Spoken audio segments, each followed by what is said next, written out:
We're going to be talking about a minor brake adjustment. We're not talking about the barrel adjusters, but actually pulling a little bit of extra cable through. Why would you need to do that? Well, with all bikes, they break in, the cables will stretch. Also, over time, your brake pads are going to wear down. And because of that, you're going to notice that even though you've already, backed out the barrel adjuster, you'll feel that the brakes are they're too spongy. You're not getting enough leverage. If you're not familiar with a barrel adjuster, this is the barrel adjuster in its, say, neutral or new position.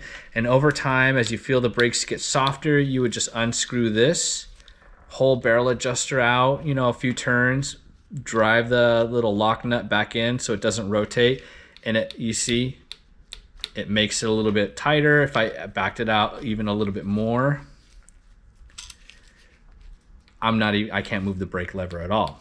So that's what the barrel adjuster does. But sometimes, like I said, over time, the cable stretches a lot.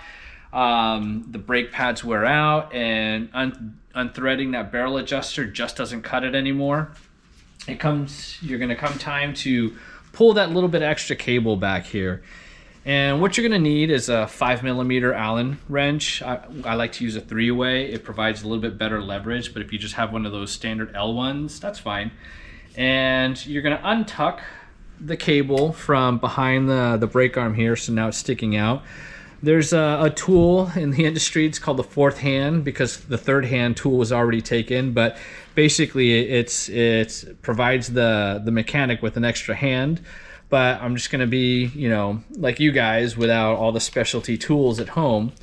So I'm gonna loosen this while holding on to the brake cable, and I'm actually pushing against the brake arm to give a little bit of leverage. And when I loosen this pinch bolt, I'm just gonna pull a little bit of cable through like that until the brakes are basically touching the rim. Touching the rim, you say? Won't that be too tight? Well, if you notice, we're gonna go back to the front of the bike. I didn't turn in or reset the barrel adjuster. So now that I've adjusted it so that the brake pads are touching, I'm now going to screw this barrel adjuster back in, and that screwing in should put in enough slack to get a good braking again.